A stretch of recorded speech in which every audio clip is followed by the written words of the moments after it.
وأشهد أن لا إله إلا الله وحده لا شريك له وأشهد أن محمدا عبده ورسوله يا أيها الذين آمنوا اتقوا الله حق تقاته ولا تموتن إلا وأنتم مسلمون يا أيها الناس اتقوا ربكم الذي خلقكم من نفس واحدة وخلق منها زوجها وبث منهما رجالا كثيرا ونساء واتقوا الله الذي تساءلون به والأرحام إن الله كان عليكم رقيبا يا أيها الذين آمنوا اتقوا الله وقولوا قولا سديدا يصلح لكم أعمالكم ويغفر لكم ذنوبكم ومن يطع الله ورسوله فقد فاز فوزا عظيما أما بعد فإن خير الحديث كتاب الله وخير الهدي هدي محمد صلى الله عليه وسلم وشر الأمور محدثاتها وكل محدثة بدعة وكل بدعة ضلالة وكل ضلالة في النار أعوذ بالله من الشيطان الرجيم بسم الله الرحمن الرحيم قاف والقرآن المجيد بل عجبوا أن جاءهم منذر منهم فقال الكافرون هذا شيء عجيب أإذا متنا وكنا ترابا ذلك رجع بعيد قد علمنا ما تنقص الأرض منهم وعندنا كتاب حفيظ بل كذبوا بالحق لما جاءهم فهم في أمر مريج أفلم ينظروا إلى السماء فوقهم كيف بنيناها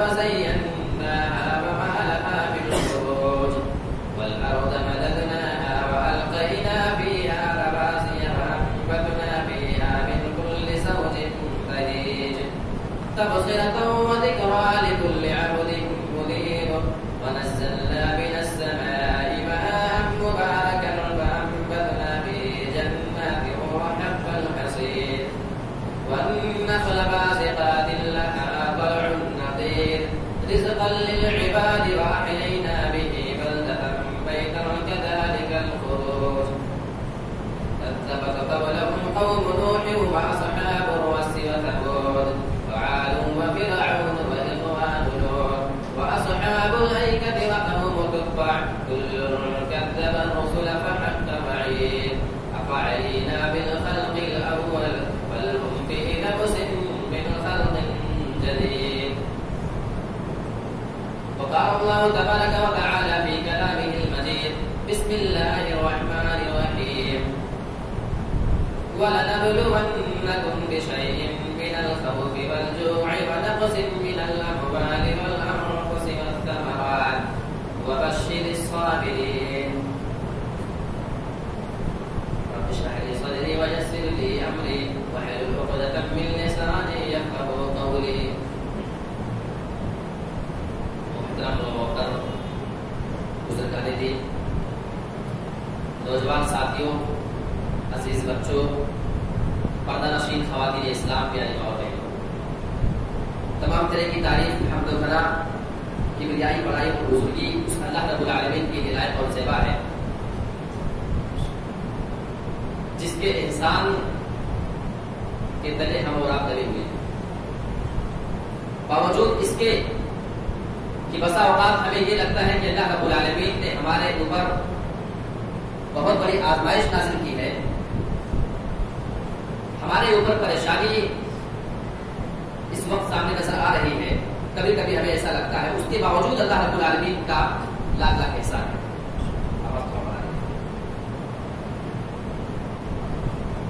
اس لیے کہ آپ اگر اپنی نظر دوڑائیں اور دنیا میں بسنے والے مختلف قسم کے لوگوں کو آپ اگر دیکھیں اپنی نظروں سے تو آپ کو لگے گا کہ اللہ رب العالمین نے آپ کو اپنی بے شمار نعمتوں سے نوازا ہوا ہے کوئی ایک نعمت نہیں اگر آپ کو اللہ رب العالمین کی آپ کہیں دور مت جائیں گے آپ اپنے جسم کے اندر پائے جانے والے ایک ایک